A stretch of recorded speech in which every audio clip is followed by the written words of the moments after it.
اعوذ باللہ من الشیطان الرجیم بسم اللہ الرحمن الرحیم۔ الحمد للہ تعالیٰ ایک مرتبہ پھر درس قرآن کی اس نشست میں آپ کے ساتھ حاضر ہیں، اور آج کی اس نشست سے انشاءاللہ ہم سورہ بقرہ کی تفسیر کا آغاز کریں گے۔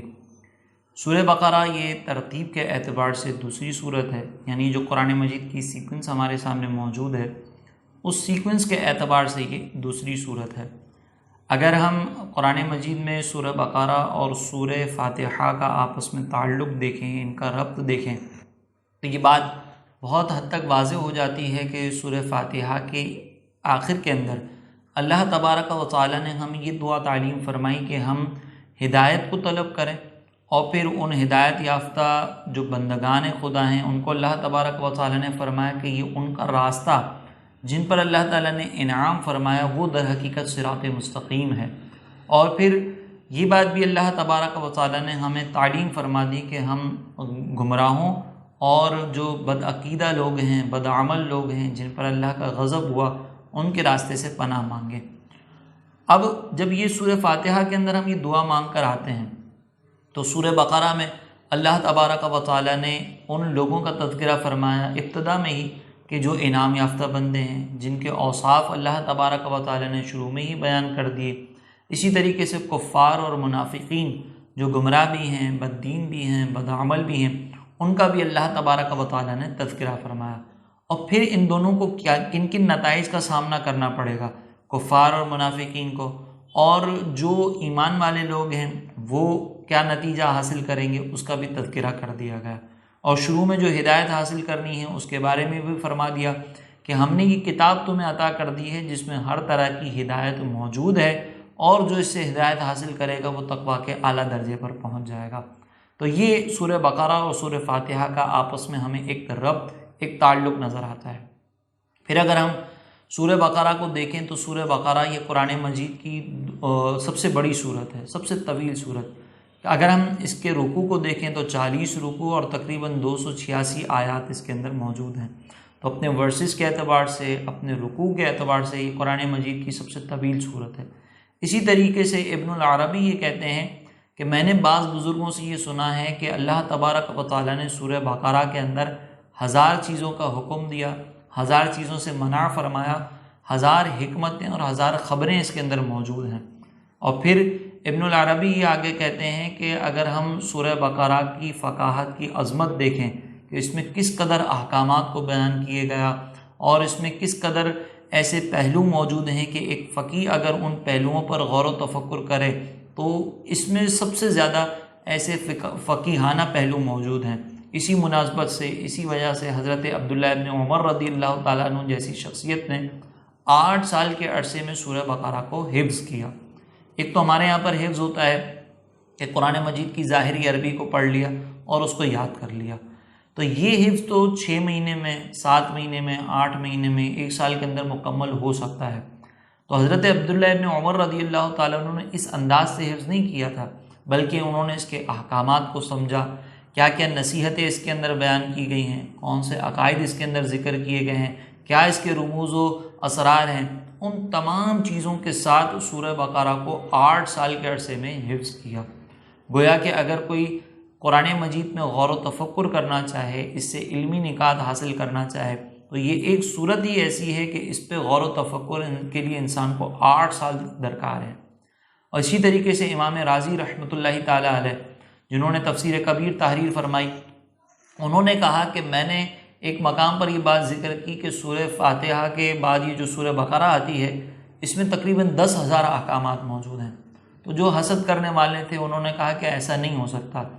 تو پھر امام رازی کہتے ہیں کہ جب میں نے تفسیر کبیر لکھی تو اس کے اندر باقاعدہ مقدمے کے اندر اس بات کو ثابت کیا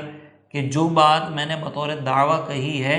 یہ حقیقت میں بھی ایسی ہی ہے، یہ صرف ایسا نہیں ہے کہ ہم نے ہوا میں تیر چلا دیا، بلکہ حقیقت میں ایسا ہی ہے کہ سورہ بقرہ کے اندر 10,000 کے قریب احکامات موجود ہیں۔ یہ تفسیر کبیر کے اندر ہم جب پڑھتے ہیں تو ہمیں نظر آتا ہے کہ اس میں بہت سارے ایسے پہلو ہیں کہ جس پر امام رازی رحمۃ اللہ تعالیٰ علیہ نے بڑے زبردست انداز سے گفتگو فرمائی ہے۔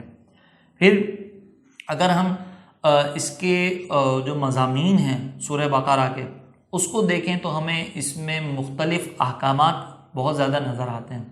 کیونکہ سورہ بقرہ مدنی صورت ہے، یعنی ہجرت طیبہ کے بعد نازل ہوئی ہے، اور یہ سورہ بقرہ جو ہے وہ ہجرت طیبہ کے بعد نازل ہونے والی سب سے پہلی صورت ہے۔ اور اگر ہم مدنی صورتوں میں دیکھتے ہیں یا مکی صورتوں کو اگر ہم دیکھیں تو ان کی اسلوب میں ایک واضح چیز ہمیں نظر آتی ہے کہ ہجرت طیبہ سے پہلے چونکہ مسلمانوں کا مقابلہ کفار سے تھا،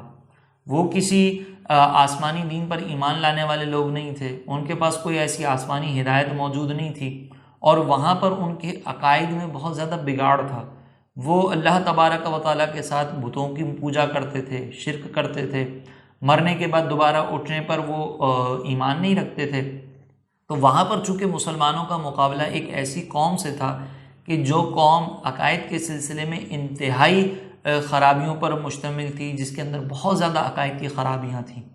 تو وہاں پہ مکی صورتوں کے اندر عقائد کے بارے میں دلائل بہت زیادہ دیے گئے، اللہ تعالیٰ کی توحید کے بارے میں، مرنے کے بعد دوبارہ اٹھنے کے متعلق، اور اس کے علاوہ دیگر جو بنیادی عقائد ہیں اس پر بہت زیادہ زور دیا گیا۔ لیکن جب مدینہ طیبہ میں مسلمان پہنچے تو وہاں پر اب ایک ضرورت تھی ایسی ریاست کو قائم کرنے کی کہ جس ریاست کے اندر ہر طرح کا سسٹم پراپر طریقے سے موجود ہو، آئلی زندگی بھی وہاں پر اچھی گزر رہی ہو، ایک ریاست کی حیثیت سے جو وہاں کی رعایا ہے ان کو بھی سہولیات پراپر مل رہی ہوں، اور تمام تر جو احکامات ہیں، جو سسٹم ہے، وہ اچھے انداز سے قائم ہو سکے۔ لہٰذا مدنی صورتوں کے اندر ہم دیکھتے ہیں کہ وہاں پر عقائد کا بھی بیان موجود ہے، یہود و نصارہ کا بھی رد موجود ہے، لیکن اس کے مقابلے میں جو احکامات ہیں وہ کثرت سے بیان کیے گئے۔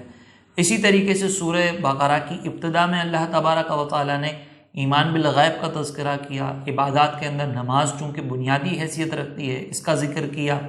معاشرے کے اندر ایک توازن قائم کرنے کے لیے معاشرے کا ایک معیشت کا جو سسٹم ہے اس کو بہترین چلانے کے لیے صدقات کی ترغیب دی گئی، پھر سابقہ کتب پر ایمان، آخرت پر یقین، اس کا تذکرہ کیا گیا، اور پھر اس کے بعد اگر ہم دیکھتے ہیں تو اللہ تبارک و تعالیٰ نے آگے مزید احکامات کو بھی بیان فرمایا، جن میں خصوصاً جب مسلمانوں کو یہاں پر تقویت حاصل ہوئی، اب ان کو ہو سکتا تھا کہ کفار کی طرف سے حملہ کیا جائے، تو جہاد کی ترغیب دی گئی، کفار کے مقابلے میں باقاعدہ اپنے آپ کو پریپیئر کرنے کا حکم دیا گیا۔ اسی طریقے سے پھر اللہ تبارک و تعالیٰ نے یہاں پہ توحید کے دلائل بھی ذکر کیے، رسالت کے بھی دلائل ذکر کیے، اور ساتھ ہی ساتھ پھر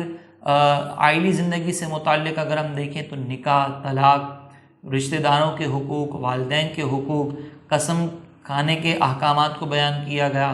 اسی طریقے سے سود کی حرمت کو بیان کیا گیا، کیونکہ اگر ہم ایک اچھا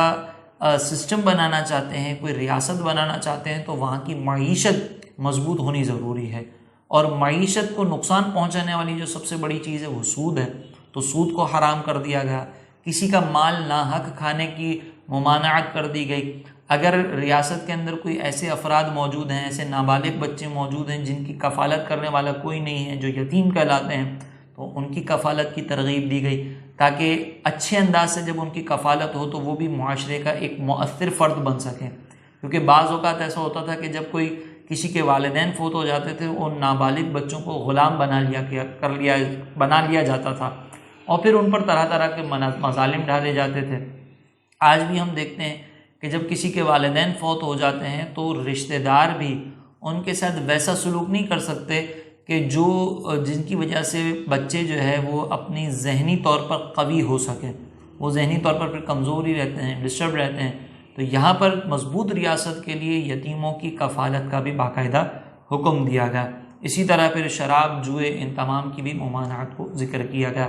تو یہ سورہ بقرہ کے ابتدائی اور بنیادی مضامین ہیں۔ اگر ہم فضائل کے اعتبار سے دیکھیں تو احادیث کریمہ میں اس کی بے شمار فضیلتیں بھی ہمیں ملتی ہیں، جیسے کہ نبی مکرم صلی اللہ علیہ وسلم نے ایک مقام پر ارشاد فرمایا کہ تم قرآن پاک کی تلاوت کرو، کیونکہ قرآن پاک اپنے پڑھنے والوں کی شفاعت کرے گا، اور ساتھ ہی یہ فرمایا کہ تم سورہ بقرہ اور سورہ آل عمران کی تلاوت کرو، کیونکہ یہ دونوں صورتیں قیامت والے دن ایسے آئیں گی کہ جیسے دو بادل آتے ہیں یا دو صائبان یا اڑتے ہوئے پرندوں کی دو قطاریں، اور یہ اپنے جو پڑھنے والے ہیں ان کے آگے آگے چلیں گی۔ تو اس کا مطلب یہ ہے کہ جب یہ دونوں صورتیں ان کے آگے آگے چلیں گی تو ان کی شفاعت بھی کریں گی۔ اسی طرح پھر سرکار علیہ الصلوۃ والسلام نے فرمایا کہ سورہ بقرہ پڑھو بطور خاص، کیونکہ اس کو پڑھنے میں برکت ہے، اور اگر کوئی نہیں پڑھتا تو اس کے لیے حسرت ہے، یعنی جب وہ ثواب سے محروم رہے گا تو وہ حسرت میں مبتلا ہوگا۔ اور پھر فرمایا کہ جادوگر اس کا مقابلہ کرنے کی طاقت نہیں رکھتے، یعنی مطلب یہ ہے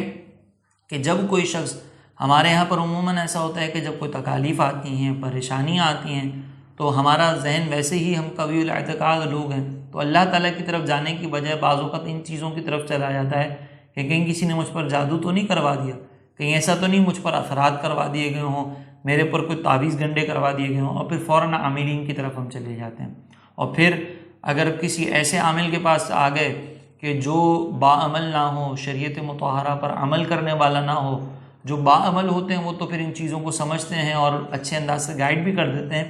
لیکن جو باعمل عاملین نہیں ہوتے، جو صرف اپنے پاس آنے والے مریض کی جیب پر نظر رکھتے ہیں، تو وہ پھر ایسے شخص کو وہ شیشے میں اتارتے ہیں اور کہتے ہیں کہ تمہارے ساتھ تو واقعی یہ مسئلہ ہے، اتنے اتنے پیسے درکار ہوں گے، اور پھر ہم جو ہے وہ اپنا پیسہ وہاں پر برباد کر دیتے ہیں۔ حالانکہ میرے آقا علیہ الصلوۃ والسلام کی خبر سچی ہے۔ سرکار علیہ السلام نے فرمایا کہ دنیا کو کوئی بھی جادوگر ایسا نہیں ہے کہ جو سورہ بقرہ کا مقابلہ کر سکے۔ اگر کسی کو ایسا ہی گمان ہے کہ میرے ساتھ جادو ہوا ہے تو جعلی عاملین کے پاس جانے سے بہتر یہ ہے کہ وہ سورہ بقرہ کی تلاوت کرے۔ ایک اور روایت میں سرکار علیہ السلام نے فرمایا کہ جب کوئی اپنے گھر کے اندر سورہ بقرہ پڑھتا ہے تو وہاں سے شیطان بھاگ جاتا ہے۔ سرکار نے فرمایا اپنے گھروں کو قبرستان نہ بناؤ، یعنی وہاں پر عبادت کرو، اور ساتھ فرمایا کہ شیطان اس گھر سے بھاگ جاتا ہے کہ جس گھر کے اندر سورہ بقرہ پڑھی جاتی ہے۔ اور ایک اور روایت میں فرمایا کہ اگر کوئی دن میں پڑھتا ہے تو 3 دن تک شیطان اس کے گھر کے قریب نہیں آتا، اور رات میں پڑھیں تو 3 راتوں تک شیطان اس کے گھر کے قریب نہیں آتا۔ تو اگر ہم یہ سورہ بقرہ پڑھیں گے تو ہمارے گھر میں برکتوں کا نزول بھی ہوگا۔ اسی طریقے سے ایک اور روایت ہے، حضرت ابو ہریرہ رضی اللہ تعالیٰ عنہ سے مروی، وہ کہتے ہیں کہ ایک مرتبہ جو صدقات کی کھجوریں تھیں میں اس کی حفاظت کے لیے کھڑا ہوا تھا، تو اتنے میں مجھے محسوس ہوا کہ ایک جن یہاں پر آیا ہے اور وہ یہ جو کھجوریں ہیں ان کو چرانے کی کوشش کر رہا ہے۔ تو میں نے اس کو پکڑنے کی کوشش کی تو وہ جن جو ہے وہ میرے سامنے آ کر گزارشیں کرنے لگا کہ تم مجھے چھوڑ دو، میں جو ہے وہ غریبوں کے لیے یہ کھجوریں لینے کے لیے آیا تھا، اب میں دوبارہ نہیں آؤں گا۔ وہ چلا گیا، دوسرے دن دوبارہ آیا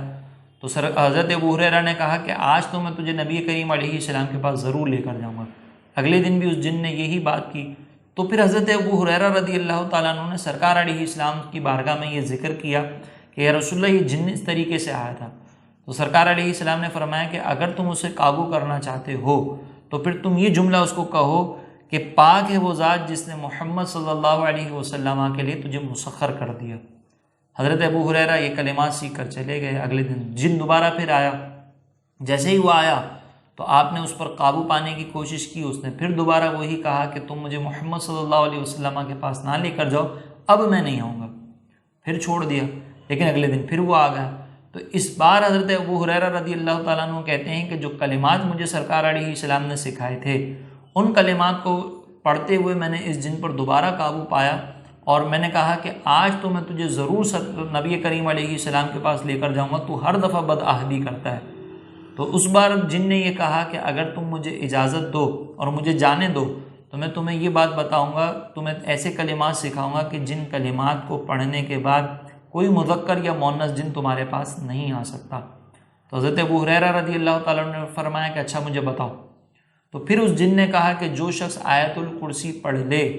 تو پھر اس کے پاس کوئی جن مذکر یا مؤنث آنے کی ہمت بھی نہیں کر سکتا۔ تو معلوم ہوا کہ اگر ہمیں جنات سے حفاظت کرنی ہے تو ہم ان کلمات کو پڑھ سکتے ہیں۔ جب حضرت ابو ہریرہ نے یہ بات نبی کریم علیہ السلام سے ذکر کی تو حضرت نبی کریم علیہ السلام نے فرمایا کہ اے ابو ہریرہ ایسا ہی ہے جیسا کہ اس جن نے کہا تھا۔ تو ہمارے یہاں پر بھی بعض اوقات ایسا ہوتا ہے کہ ہم جنات وغیرہ سے پریشان ہوتے ہیں اور ہمیں یہ خوف محسوس ہوتا ہے کہ جنات جو ہے وہ ہمارے اوپر ہمیں کوئی نقصان پہنچا دیں گے یا کوئی اور طرح کے معاملات ہو جائیں گے۔ تو یہ آیت الکرسی بہترین ہمارے لیے حصار ہے، اس کو پڑھ کر اپنے اوپر اور اپنے گھر والوں پر اگر دم کریں تو انشاءاللہ اس سے حفاظت ہوگی۔ پھر اگر ہم سورہ بقرہ کو مزید دیکھیں تو سورہ بقرہ میں جو سب سے طویل آیت ہے آیت مداینہ، وہ بھی اسی سورہ بقرہ کے اندر موجود ہے، اور جس آیت مقدسہ میں اللہ تبارک و تعالیٰ نے مالی معاملہ کرتے وقت ہمیں اس بات کا حکم دیا کہ وہاں پر ہم گواہوں کو بھی مقرر کر لیں، اور ساتھ میں جو ہے وہ مالی معاملہ کرتے وقت ہم اس کی کتابت بھی کر لیں تاکہ جھگڑے سے حتی الامکان ہمارا بچاؤ ہو سکے اور جھگڑے کی جانب جو ہے وہ جانے سے ہم محفوظ رہ سکیں۔ تو یہ سورہ بقرہ کا ابتدائی تھوڑا سا تعارف تھا۔ اگر ہم اس کے نام کو دیکھیں کہ سورہ بقرہ کو ہم سورہ بقرہ کیوں کہتے ہیں، تو اس کے 8ویں اور 90ویں رکوع میں یعنی آیت نمبر 67 سے آیت نمبر 73 تک ایک گائے کا تذکرہ ہے، بنی اسرائیل کی گائے کا، اور وہ پورا ایک واقعہ ذکر کیا گیا ہے۔ تو چونکہ گائے کو عربی کے اندر بقرہ کہتے ہیں، اس مناسبت سے اس کو سورہ بقرہ کہا جاتا ہے۔ ہمارے یہاں پر عموماً یہ ورڈ کہتے ہیں بکرا بکرا، تو یہ بکرا نہیں ہے، بقرہ، با قاف ان دونوں کے اوپر زبر ہے، پھر را اور پھر ہا، سورہ بقرہ۔ تو انشاءاللہ ہم اگلی ایپیسوڈ میں باقاعدہ اس کے ترجمہ اور تفسیر سے اپنے کلام کا آغاز کریں گے۔ آپ سے گزارش ہے کہ ضرور اس ایپیسوڈ کو بھی دیکھیں۔ اللہ تبارک و تعالی ہمیں عمل کرنے کی توفیق عطا فرمائے، نور قرآن سے ہمارے سینوں کو منور فرمائے۔